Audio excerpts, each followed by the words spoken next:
But luckily with Amazon, I'm repeating for him and those criminals.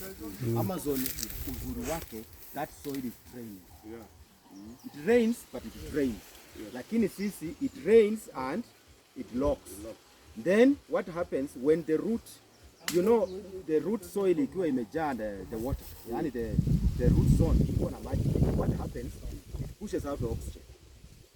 Then when you push out the oxygen, what happens? You create an imbalance. God created a situation of imbalance in the soil. We need, in a soil, when you are defining soil, 50% of a soil should be solid.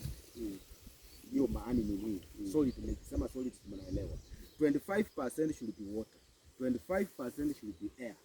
Then 5% should be organic matter. That is a complete chart of a soil. So, what happens when there's too much water? When there's too much water in the soil, it pushes who out? In the soil pores, it pushes air out. Air out.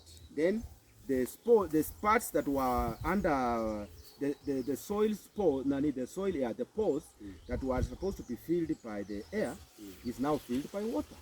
And now you are pushing oxygen out. And then what happens? The trees, the roots cannot breathe. Then now the fungi, that Phytophthora fungi likes that water. Now ina attack the roots. Because remember one thing, the avocado tree does go more than 20 centimeters. Rarely. Because it is coming from Central America where there was too much water and no need to come up with a root system, extensive root system to do what? To look for water. Then now, ukifanya, when you put there and then, remember, until we get a natural, this tree here in this country is very new. Now it's a part of that natural control mechanism. Look at corona. But over time, tunaanza kuwa na immunity, snivel. But when it was new, so the same thing to a Phytophthora. Then another big problem with Phytophthora in Kenya is the phosphorus. Our soils, the phosphorus is fixed. There's plenty of phosphorus in this country, but it's fixed form.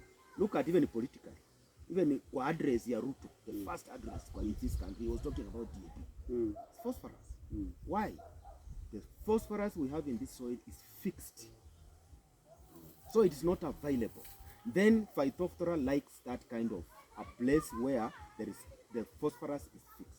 Phytophthora. So what we need to do to control that, and it hits the orchard after 4 or 5 years. Then it started hitting the orchard. Like now, 4 or 5 years. Why? Because now after 4 or 5 years, imeanza kulea. The tree is now carrying a baby. Then what happens when you are carrying a baby? You unaacha defense, the other part of the body, the defense, because you are focused now, mama's nivo. I'm a focus on the kid. So the other part of the plant becomes weak, and that's when the fungi now gets a chance to attack. So the first thing we have to do is when we are planting, plant right. Collins, I've just shown mzee hapo asifanye the banana planting. I will not be comfortable at all.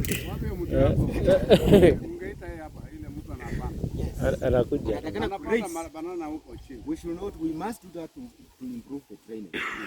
Otherwise, kuta madawa zipo, kama I've done, Peter can testify.